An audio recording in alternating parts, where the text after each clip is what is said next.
Tiago, capítulo 2, do versículo 1 ao versículo 13.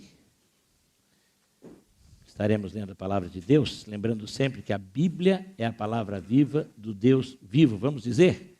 A Bíblia é a palavra viva do Deus vivo. Leamos juntos a palavra do Senhor, mesmo em casa leia também. Vamos ler a palavra de Deus, todos. Eu vou ler, vamos ler juntos toda a palavra. Leamos. Meus irmãos, vocês podem ter fé em nosso Senhor Jesus Cristo, o Senhor da glória, e ao mesmo tempo tratar as pessoas com parcialidade. Porque se entrar na sinagoga de vocês um homem com anéis de ouro nos dedos, vestindo roupa luxuosa, e entrar também um pobre mal vestido, e vocês derem um tratamento, roupa luxuosa, dizendo: você sente-se aqui no lugar de honra, e disserem ao você fique em pé, ou sente-se ali abaixo do estrado dos meus pés. Será que vocês não estarão fazendo distinção entre vocês mesmos e julgando as pessoas com critérios errados?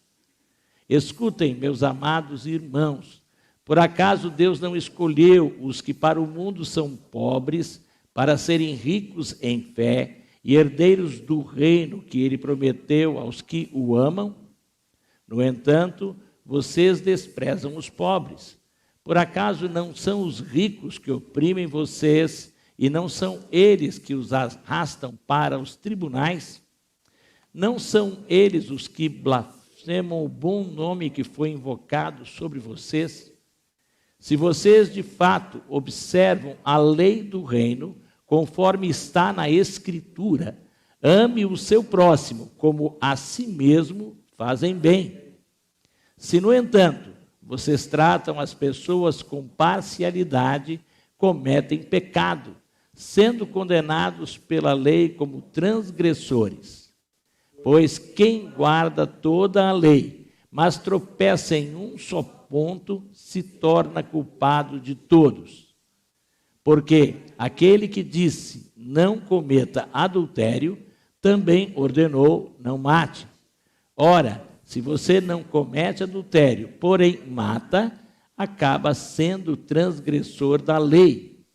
Assim, falem e vivam como pessoas que serão julgadas pela lei da liberdade.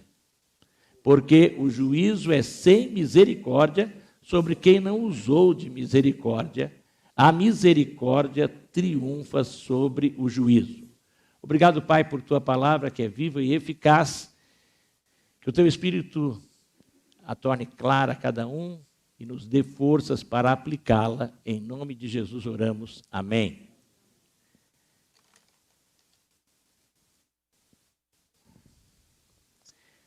Tiago, como já temos falado, irmão do Senhor, aqui escrevendo a cristãos de origem judaica. Eram chamados messiânicos, judeus messiânicos, até hoje são chamados assim, porque a palavra Cristo é Messias, é a mesma coisa, e eles não usavam, porque a palavra Cristo é grega, falando em hebraico ou mesmo no aramaico da época, que era a língua popular, era o hebraico popular, que era falado naquela região e até a Síria, eles usavam Hamashia, Yeshua Hamashia, Jesus o Messias, que nós chamamos Jesus o Cristo. Esses que agora já começavam a ser perseguidos e se espalhavam, por isso que o início dessa carta, ele fala as 12 tribos da diáspora que estão espalhadas pelo mundo. Eram cristãos de origem judaica espalhados no mundo, e nesse período, provavelmente, Tiago está escrevendo aí, na década de 40 do primeiro século, muitos acham que é um dos primeiros escritos cristãos. Ele, irmão do Senhor, que fica em Jerusalém quando os apóstolos saem, ele não fez parte dos apóstolos, mas ele é a primeira geração que vem logo a seguir. Enquanto Jesus Cristo esteve pregando, Tiago estava junto com Maria. Ele era o irmão mais velho, logo após Jesus, que nasce de Maria, mas sabemos que foi concebido pelo Espírito Santo. Ela era virgem até Jesus ter nascido. Depois ela continua tendo relacionamento normal com o seu esposo, e ela tem filhos e filhas. A Bíblia vai dizer isto, irmãos e irmãs de Jesus.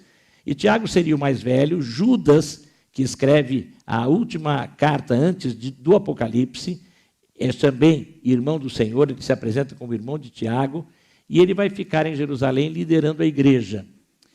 Tiago vai ser martirizado lá nos anos 60 por judeus. Ele fica e enfrenta cada vez mais a fúria dos judeus. Os judeus estão já se preparando, porque eles se rebelam contra os romanos, e Jerusalém vai ser destruída no ano 70. E aqueles judeus se rebelam, e os líderes do templo, os homens do Sinédrio, que eram muito ricos, poderosos, e que estavam muito mais preocupados com o poder terreno do que com o poder do reino e com o reino de Deus, mais preocupados com seus próprios reinos, com o reino deles, que eles queriam dominar, e queriam um Messias que viesse ajudá-los a se tornar poderoso, porque eles esperavam o Messias poderoso, como muita gente hoje quer um Cristo poderoso na sua vida. Um Cristo que resolva os seus problemas, um Cristo que o torne que o torne rico, que o liberte de todas as doenças, que dê um jeito na sua vida financeira. Muitos estão ainda esperando esse Cristo, esse Messias, como os judeus na época esperavam, e muitos ainda aguardam assim. E aquele Tiago vai ser martirizado. Uns acham que ele foi jogado de um precipício, outros dizem que ele teria sido apedrejado, este Tiago, da carta. E sobre ele, Flávio Josefo, um historiador que não era cristão, historiador judeu, ele escreve que Tiago era um homem justo. E ele, inclusive, condena o líder do Sinédrio, o sumo sacerdote da época, como sendo um homem ambicioso, ganancioso, e que a palavra de Tiago, por uma vida cristã, que Tiago era como se fosse um profeta, falando sobre que eles deviam se preocupar com os pobres. Tiago sempre teve essa preocupação, e Jerusalém foi assolada por fome, teve problemas seríssimos sociais, mas havia um grupinho pequeno e, infelizmente, os que lideravam a religião, que se tornavam muito ricos. E aí esse texto já acusa os ricos opressores, aqueles ricos que se diziam religiosos, mas eram opressores. E Tiago, então, denuncia, e dizem que por causa disso, Flávio Josefo diz, muito menos por ser ele o líder dos cristãos, que para aqueles homens era uma seita.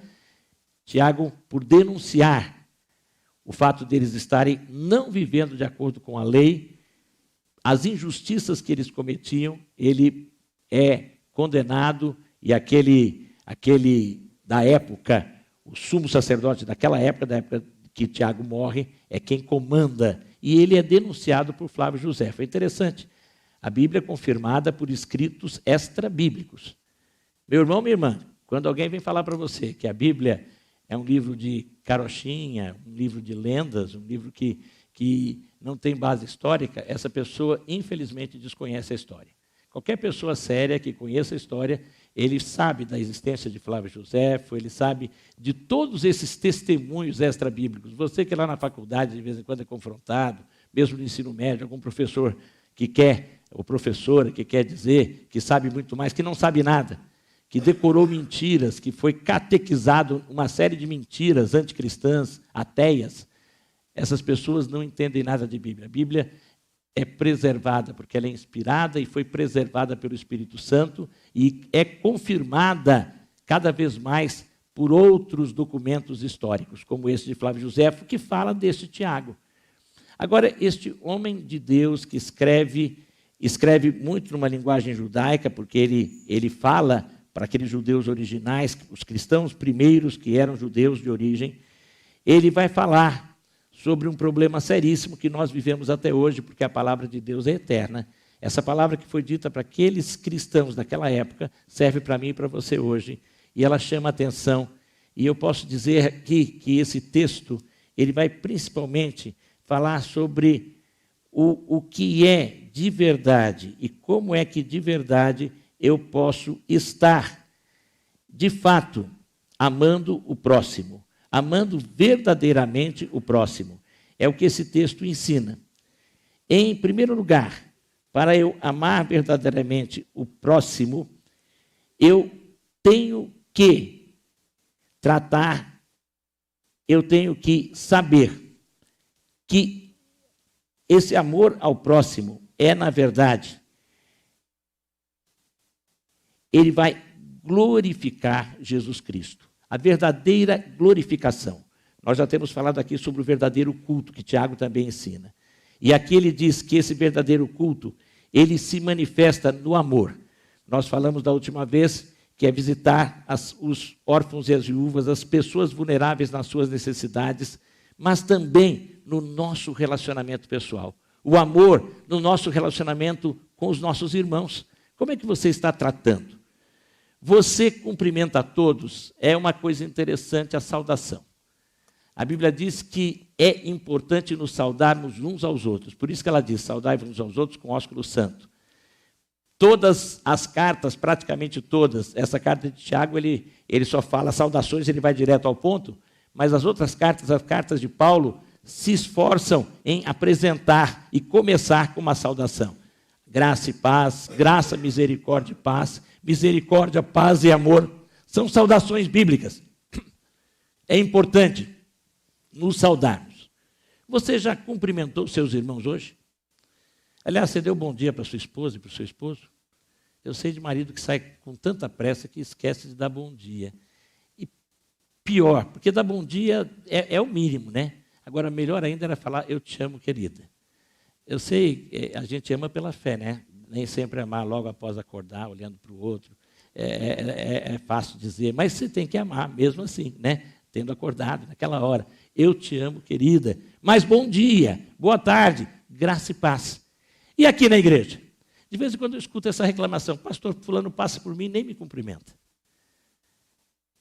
E isso é algo terrível. Nós deveríamos saudar a todos. Ah, ele passa aqui, não me cumprimentou e já cumprimentou o outro. Aí eu perguntei para alguém, mas você cumprimentou ele? Não. Por quê? Porque ele não me cumprimentou? Ué, mas você tinha que ter cumprimentado ele. Não. Aí uma pessoa disse uma vez, ela me viu primeiro. Eu falei, mas como você sabe que ela te viu primeiro? Porque eu vi que ela me viu primeiro. Tem umas coisas engraçadas, né? Nós temos que nos cumprimentar. Se o outro não cumprimentou, de vez em quando eu estou parando alguém no corredor, graça e paz, meu irmão, graça e paz, minha irmã, e a pessoa responde. Porque, às vezes, a gente está passando com muita pressa. Mas é importante esse contato. E cumprimentarmos a todos igualmente. Se eu chego no lugar, eu saúdo com a graça e a paz, eu tenho que saudar com graça e paz todo mundo que está ali. Todo mundo. A mesma saudação. É paz do Senhor e paz do Senhor para todos. Não é só para o meu irmão, para a minha irmã, é para todos. E eu tenho que cumprimentar igualmente esse sorriso bonito da irmã Vilma. Ela está na minha frente aqui, toda vez que ela me cumprimenta, ela abre esse sorriso, mas eu sei que ela cumprimenta todo mundo assim. Dando um sorriso, como isso faz bem. Logo de manhã ou durante o dia, não importa a hora que for, você se comunicar com as pessoas. Nós glorificamos a Deus quando expressamos amor. Muita gente diz, eu amo, mas eu amo lá no coração. Mas o amor no coração, se não sair para fora, não é amor verdadeiro. O amor verdadeiro tem que se expressar. E, igualmente, quem ama de verdade não faz acepção de pessoas.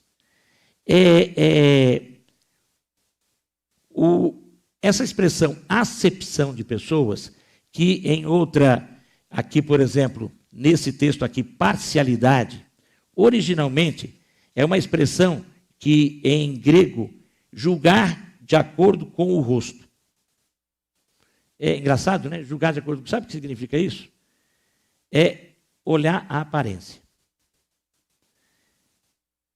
E isso é muito comum quando a gente escuta alguém falando assim, não fui com a cara de fulano, ou não fui com a cara de cicrano. Você está julgando de acordo com a aparência, ué. Quem vê cara não vê coração. Você nem sabe o conteúdo, meu santo não bateu com o dele. Crente nunca podia dizer isso. Mas eu ouvi isso até de crente. Meu santo não bateu com o santo dela, pastor, não tem jeito. Eu falei, ué, você não tem o espírito? Ah, não, é maneira de dizer. Eu falei, então, minha irmã, esquece isso. Falei para o irmão também, esquece isso. O Espírito Santo nos une. E não pode haver isso. Isso é acepção. Isso é fazer diferença. Ah, porque ele não é jovem, ou porque ele é velho, ou porque isso, ou porque aquilo, porque ele não tem o mesmo papo que o meu, não estamos na mesma sintonia. Nós temos que nos comunicar com todas as pessoas, não podemos fazer acepção. Eu estou aqui. Obrigado. Mas aqui, deixa aqui, é bom. Foi bom você me lembrar que eu tenho que tomar água. Obrigado. Eu coloquei água, pedi para colocar água aqui, eu estou esquecendo de tomar água. Obrigado, Jardel. Importante isso. Esse é o cuidado, né? Isso é amor também. Expressar amor, o cuidado com o outro, na necessidade do outro. E nesse sentido de tratarmos a todos igualmente, o problema que estava acontecendo na época, e as pessoas pobres, que se refere o texto aqui, eram muito, muito pobres. Era muito comum em Jerusalém na época, as pessoas que vinham para participar das festas e não tinham dinheiro para voltar. Eu encontrei isso em cidade. Eu fui uma vez em Bom Jesus da Lapa, no interior da Bahia. E lá tem aquelas pessoas que fazem aquelas peregrinações. E muitos têm o dinheiro para ir, para pagar a promessa, e depois não têm dinheiro para voltar. E ficam pedindo esmola. E ficam ali, ficam passando miséria. Isso acontecia naquela época também. Muitos judeus iam e faziam um esforço tremendo para ir à Páscoa, participar do Pêssar, para participar da festa do Pentecostes, e depois não tinham como voltar. E faziam favelas ali, onde é hoje o Monte das Oliveiras. Ali dizem alguns estudiosos que ali funcionava um verdadeiro acampamento, que era um favelão. As pessoas iam ficando ali. E muitos iam participar, e muitos estavam indo e se convertendo. Mas eles iam para a sinagoga. O texto aqui fala sinagoga. A palavra sinagoga, sinagogue em grego, que foi usado depois, passou a ser usado para o local de reunião dos judeus, até hoje nós temos, né, as sinagogas judaicas. A palavra significa o mesmo que eclesia, que é ajuntamento, que é assembleia, reunião. Então a reunião é a sinagoga, é a igreja é reunião. Aí nós começamos a dizer que o local da reunião passamos a chamar de igreja. O local da reunião dos judeus passou a ser chamado de sinagoga. Mas sinagoga e igreja é a mesma coisa. A reunião. E eles iam, como eram judeus messiânicos, judeus cristãos, eles ainda estavam chamando de sinagoga, mas a sinagoga cristã. Mas tinham ali locais, tinham assentos, e entravam esses irmãozinhos, ou pessoas interessadas no evangelho, e pobrezinhas, mas pobre de dar dó. Porque eles chegavam muitas vezes fedendo, cheirando mal, usando uma roupa, porque eles não tinham dinheiro para comprar roupa, e não havia doação de roupas naquela época, como nós temos hoje. Roupa era uma coisa muito, muito cara. Então aquelas pessoas fedidas chegavam e ficavam ali, e começou a haver esse afastamento. Aqui em nossa igreja teve uma época que passava, tinha uma senhora, eu achava muito bonito isso. Era uma senhora, ela era conhecida aqui no pedaço, ela teve um problema, depois disseram que ela realmente tentamos ajudar. Uma irmã da nossa igreja a conhecia, a irmã Isaura a conhecia, parece que ela foi professora, ela teve problemas mentais, e a família a deixou, não sei se ela teve problemas também com drogadição, e essa senhora andava com um cachorro, e ela ficava andando com o cachorro. E ela gostava de vir aqui à igreja, ela tinha amizade com a irmã Isaura, e ela gostava, participava do culto, a irmã Isaura evangelizava. Tentamos nos aproximar, mas ela fugia de qualquer aproximação. O cachorro ficava ali fora, ficava ali na entrada. Ele ficava sentadinho, bonitinho. O culto todo, ele não latia. Cachorro, não vou dizer cachorro crente, não existe isso, mas um cachorro comportadíssimo. E o cachorro dessa mulher, moradora de rua. E ela entrava e sentava aqui no meio, mas eu nunca vi ninguém se afastar daquela senhora. E eu sei que o cheiro dela era um pouco forte. Eu achei muito bonita aquela atitude de irmãos e irmãs que se preocupavam com ela. A irmã Isaura, que cuidava, que ajudava. Tantas vezes ela precisava de coisa, a irmã Isaura ajudava, dava comida, dava até outras coisas para ela. E aquela senhora, mas ela tinha problemas mentais, ela não conversava direito. Uma vez eu tentei me aproximar, mas ela tinha uma conversa desconexa. E esta mulher foi bem acolhida aqui. E nós temos que fazer assim sempre. Sempre. São Caetano não tem tanto isso, mas nós temos que fazer. E nós temos que agir assim. Agora, não é só as pessoas que são fedidas fisicamente. Nós, às vezes, fazemos acepção de pessoas que nós achamos que não são muito limpas moralmente. Não estão, fedem por causa de práticas e de coisas. E você tem que também acolher se essa pessoa te procurar e te buscar. Não se pode fazer acepção de pessoas e não se pode julgar ninguém pela aparência. Amar de verdade é não julgar, não fazer acepção, não julgar pela aparência. E o texto continua a partir do versículo 2, se entrar na sinagoga de vocês um homem com anéis de ouro nos dedos, vestindo roupa luxuosa, e entrar também um pobre muito mal vestido, e vocês derem um tratamento especial que está vestido com roupa luxuosa, dizendo, você sente-se aqui no lugar de honra, e disserem ao pobre, você fica em pé ou sente-se ali, abaixo do estrado dos meus pés, será que vocês não estarão fazendo distinção entre vocês mesmos e julgando as pessoas com critérios errados? Julgar as pessoas pela aparência. É claro que a Bíblia diz também que nós devemos avaliar as pessoas, pelo fruto se conhece a árvore, mas a gente tem que tomar cuidado com julgamentos precipitados. Mesmo alguém que não está tratando você tão bem, você às vezes julga ele precipitadamente por aquilo que ele fez, alguma palavra que ele disse, e você nem busca conhecer e nem busca saber quem é essa pessoa, nem busca saber o porquê que ele tem feito isso, porquê que ele tem agido assim. Isso, infelizmente, ocorre na família e ocorre na igreja também. E nós temos que buscar nos aproximar daqueles que são difíceis para ajudá-los, porque Jesus se aproximou de nós. Jesus se aproximou de mim. Eu acho que não tem ninguém mais difícil que eu. A Estela que o diga. E Jesus se aproximou de mim, está comigo até hoje. Ele me aceita como eu sou. E da mesma maneira, eu não posso julgar pela aparência, agora é claro, eu também não posso fechar os olhos para o erro. Mas quando eu me aproximo de alguém, ou alguém se aproxima de mim, com amor, eu tenho que apontar o erro dele. Mas me dispor a ajudá-lo no que for necessário. Me dispor a ajudá-lo naquela dificuldade e não simplesmente me omitir. Ah, não tem jeito. Eu não dou para isso, eu não sou psicólogo. Mas você é crente. Você é irmão e irmã. E você tem que amar verdadeiramente. Não julgando, porém ajudando. Acolhendo, recebendo. Amar verdadeiramente, o texto continua, e ele vai falar sobre isso ainda.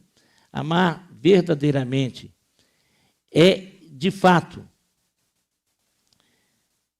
expressar a nossa fé em Jesus. Escutem, meus amados irmãos, por acaso Deus não escolheu os que para o mundo são pobres para serem ricos em fé e herdeiros do reino que Ele prometeu aos que o amam? No entanto, vocês desprezam os pobres. Por acaso não são os ricos que oprimem vocês e não são eles que os arrastam para os tribunais? Não são eles os que blasfemam o bom nome que foi invocado sobre vocês? Meus amados irmãos, Ele escolheu os que não são, os que são pobres desse mundo para serem ricos em fé. E o versículo 1 já diz assim, vocês não podem ter fé em nosso Senhor Jesus Cristo e tratar com parcialidade e não amar.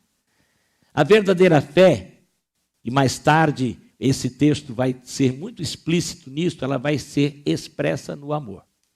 A minha fé é expressa no meu amor a Deus, um amor que me leva a obedecer a Deus, a buscá-lo, a procurar ter um relacionamento pessoal constante com Ele, através da sua palavra, de uma vida de oração, e não oração só para pedir, mas oração para ter comunhão. Mas ela é expressa também no meu amor por todas as pessoas que estão ao meu redor, mesmo aquelas que não são tão queridas. Amar. Amar nem sempre é gostoso. A gente tem que amar mesmo não gostando. Uma vez eu ouvi a Estela falando isso, eu achei interessante. E uma pessoa que estava perto falou, mas como é isso? Gostar é menos que amar. Como amar sem gostar? Se você não gosta, nem dá para amar. Não, você tem que amar sem gostar. Gosto aqui é prazer, é coisa gostosa, é coisa prazerosa. Eu tenho que amar alguém mesmo quando não é prazeroso. Você não ama o filho assim? Você não ama a filha assim? Todo tempo o seu filho ou a sua filha dá prazer a você? E você não ama o seu pai e a sua mãe assim? Todo tempo eles dão prazer a você? e você não ama o seu marido assim, tem que amar. Tem que amar, mesmo quando não é tão gostoso amar. Mesmo quando não é tão prazeroso amar. E tem que amar a sua esposa também assim. E tem que amar os irmãos assim. Irmão assim, o irmão Gabriela e Nicole. Amar o irmão, amar a irmã desse jeito, né? Temos que nos amar uns aos outros assim. Mesmo quando parece que não é tão gostoso e que não é tão prazeroso. E temos que amar os nossos irmãos e nossas irmãs em Cristo. Assim também. Todos. Quem é o próximo? O judeu achava que o próximo era aquele que era também judeu. E Jesus vai ensinar que o próximo de um judeu que estava uma vez quase morto foi um que era considerado inimigo deles, um samaritano. Então Jesus ensinou que o próximo é o mais próximo, mesmo que ele seja o seu inimigo. Por isso que Jesus manda a gente amar os inimigos. Aqueles que não têm amizade. Às vezes a gente dorme com o inimigo, né? Quando você briga de noite assim, você dorme meio de lado assim, né? Virando assim, pondo o travesseiro no meio, indo lá para o canto da cama. Está tendo um inimigo ali. Você tem que amar até o inimigo. Tem que amar todos, e a inimiga também. Nós temos que estar amando o irmão e a irmã que não são tão queridos assim. Que às vezes achamos que são chatos, rudes. Temos que amar. Nesse sentido, é o que Jesus fez conosco. Ele nos amou quando nós ainda éramos pecadores, inimigos. Mas ele nos amou. E quando ele é erguido na cruz, a primeira frase que ele solta lá em cima, eu teria pedido raios e trovões sobre todos, que todos morressem naquela hora. E Jesus disse, perdoa-os, porque não sabem o que fazem. Pai, os perdoe. Sim, amando os inimigos, amando aqueles que o matavam, declarando amor por aqueles que o torturavam.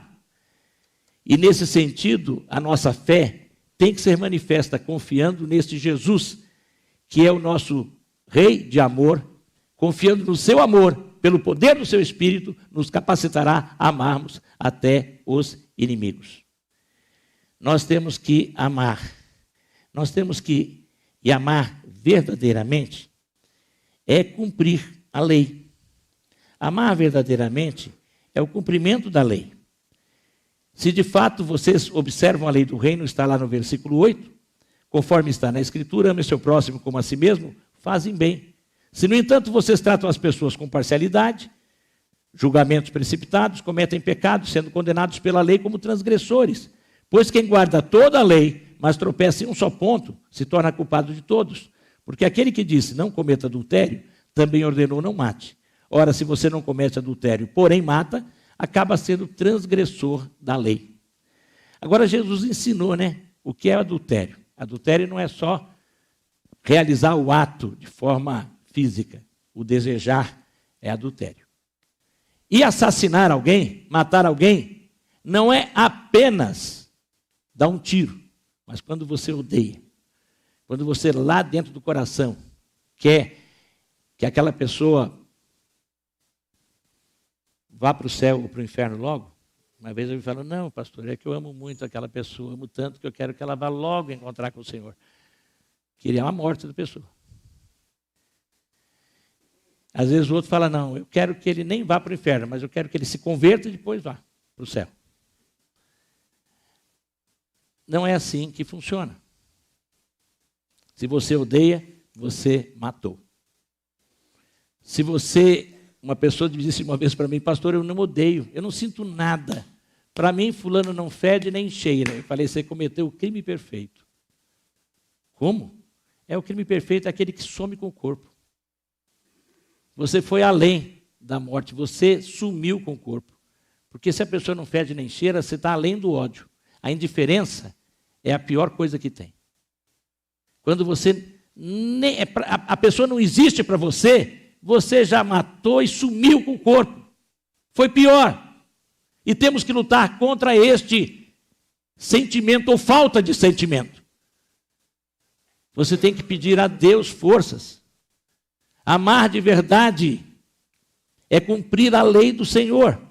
Em Romanos, capítulo 9, vamos ver o que está lá em Romanos. Pode colocar o texto aí.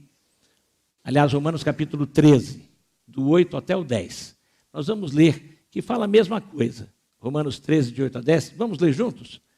Não fiquem devendo nada a ninguém, exceto o amor de uns para com os outros.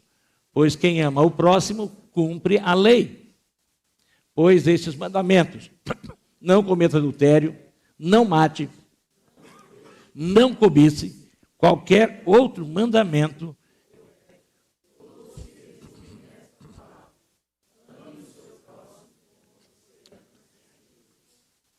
O amor não pratica o mal contra o próximo. Portanto, o cumprimento da lei é o amor. Bíblia se explica com Bíblia. A mesma palavra, confirmando essa doutrina. Quando você ama, você cumpre a lei. Quando eu amo, por amar, eu não quero que ninguém cobice coisas minhas, então não posso cobiçar. Ao amar, eu não quero que ninguém tenha ódio de mim, por isso eu não posso odiar. Eu não posso matar. E cita as mesmas coisas. Eu não posso roubar.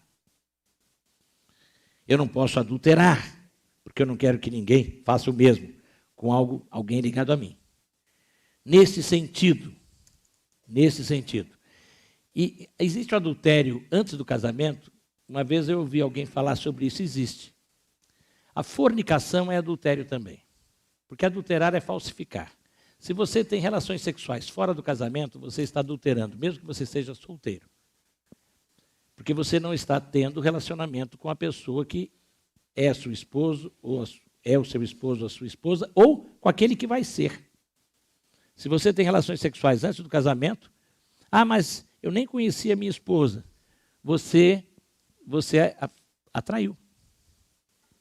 Porque a Bíblia diz que nós vamos deixar pai e mãe, unirmos a mulher e sermos uma só carne. E a mulher vai fazer o mesmo, é claro. Então, relação sexual só no casamento. Fora do casamento, mesmo para os solteiros, é adultério. Fornicação é falado. Mas não deixa de ser um adultério também. Não adulterarás. E quem ama, espera. Mas eu não sei com quem eu vou me casar, não sei com que idade que eu vou me casar. Espera, aguarda. Se você ama aquela pessoa que você pede a Deus, aguarda, espera, se conserva, se preserva para ela. E na hora certa ela virá. Por isso não pode ficar namorando com todos, esperando, aguardando no Senhor. Na hora certa vem. Este é o ensino da palavra de Deus. Agora, quem ama de verdade tem misericórdia, e o texto termina nos 2 últimos versículos que nós já lemos, vamos ler de novo, o 12 e o 13, voltando lá para Tiago, capítulo 2. Assim falem e vivam como pessoas que serão julgadas pela lei da liberdade, porque o juízo é sem misericórdia sobre quem não usou de misericórdia. A misericórdia triunfa sobre o juízo. É estranho isso, né? Mas quem aceitou Jesus já não está salvo? Não vai ser julgado? Sim. Quem aceitou Jesus de fato, vai ter o amor de Deus e vai exercer o amor de Deus. E amor de Deus implica em misericórdia. Deus nos ama. No passado, no Velho Testamento, resek, a palavra que é traduzida por misericórdia, que é também usada para amor. O verdadeiro amor é misericordioso. O que é misericórdia? É não receber aquilo que eu mereço. Ter misericórdia de alguém é não dar aquilo que ele merece. Ele não merece o meu carinho, então você tem que dar, porque ele não merece. Então aí você tem que dar. Você não pode dar o seu descarinho para ele, a sua indiferença, a sua rudez para ele. Não. Porque o Senhor nos trata com misericórdia. Nós vamos ser salvos não por guardarmos os mandamentos, porque nunca conseguiremos. Por mais que nos esforcemos, todos os mandamentos citados, dos 10 mandamentos, a gente não vai conseguir cumprir a todos. Porque o texto diz, tropeçar em um é tropeçar em todos. O senhor uma vez falou, eu guardo os 10 mandamentos. Eu falei, você não cobiça? Ele ficou tão bravo comigo, aí ele me odiou, ele me matou. Então ele errou em 2 vezes. Porque ele dizia que eu guardava todos os mandamentos. Mas quem não cobiça? Quem não tem de vez em quando aquela invejinha? É uma inveja santa, pastor. Existe inveja santa, inveja é pecado. Não tem inveja santa. Querer. Eu quero tocar tão bem quanto o Tiago. Isso é bom, não é inveja. Se esforça para isso. Né? Agora eu quero tocar no lugar do Tiago, não importa o que aconteça. Aí é inveja. Aí não é assim. Mas querer ambicionar coisas boas, me baseando, eu quero cuidar do som como Levi cuida. Amém. Precisamos de pessoas novos Levis aqui. Né? Então precisamos disso. Agora, na verdade, cobiçar é aquele desejo terrível que vai levar você a fazer o mal para o outro, para ter aquilo que você quer. A inveja é terrível, ela mata também. Misericórdia. A misericórdia triunfa sobre o juízo. Só por causa da misericórdia eu não serei julgado. Pela misericórdia do Senhor, porque eu aceitei a sua oferta de misericórdia. Eu criei na sua oferta de misericórdia em Jesus Cristo. Criei que Ele pagou o preço dos meus pecados. Criei que Ele cumpriu a lei que eu nunca conseguiria cumprir. E que finalmente Ele derramou sangue puro, cobrindo todos os meus delitos. Aleluia! E por isso eu não serei julgado pela misericórdia. A misericórdia triunfa sobre o juízo. Vamos dizer essa frase? A misericórdia triunfa sobre o juízo. E você pare de julgar os outros. E você pare de querer pagar com a mesma moeda. Por quê? Porque você é alvo da misericórdia e você tem que ter misericórdia. E se você realmente recebeu o Senhor misericordioso em você, você vai ter que mostrar isso na sua vida, exercendo misericórdia e amor, amando a todos, amar de verdade. Amar de verdade é ato de adoração a Deus e por isso eu tenho que adorar em todo o tempo. O culto não termina, eu tenho que amar em todo o tempo. Amar de verdade é obedecer a Jesus, é ter fé de verdade nele. Amar de verdade, sem julgamentos, acolhendo a todos, sem acepção. Amar de verdade, e assim eu cumpro todos os mandamentos. Amar de verdade, exercendo em todo o tempo misericórdia, como o Senhor me trata com misericórdia. Amém? Feche os seus olhos. Há alguém que tem incomodado você. Alguém que tem entristecido você. Pode ser no serviço, pode ser na igreja, pode ser na família. Enquanto o pessoal que vai tocar a última canção vem à frente, e eles vão ficar aqui e vão orar também, assim que chegarem aqui. Ore e peça que o Espírito de Deus mostre alguém e peça ao Senhor forças para você perdoar, como o Senhor te perdoou. Perdoe, pela fé. Tire da sua mente, peça que Deus lhe tire qualquer desejo de vingança, aquela resposta, aquele troco. Peça que Deus tire isso do seu coração agora, que Ele arranque isso do seu coração. E peça a Deus uma oportunidade de expressar amor por esta pessoa. Ainda nesta semana, se possível. Ou mandando uma mensagem, é possível para qualquer lugar.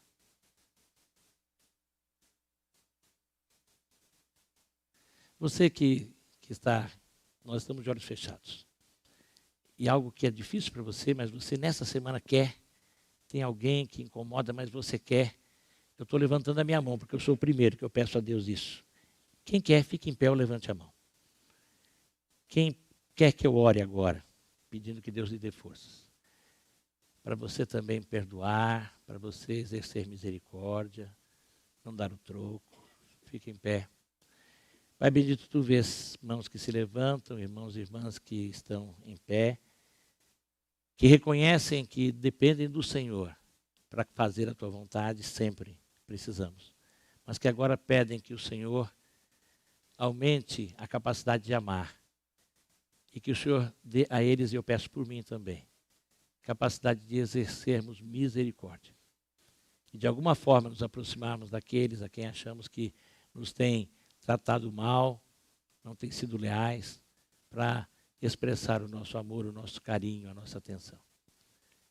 Ó Deus, dá-nos forças para amarmos a todos, até os inimigos, até aqueles que não nos amam como nós gostaríamos que nos amassem. Ó Deus bendito, que todos aqui tenhamos amor de verdade, que isto possa existir entre os casais, entre pais e filhos, entre irmãos e irmãs, entre pai, também possa existir no meio da igreja. Ó Deus, que possamos ter esse amor de verdade sempre.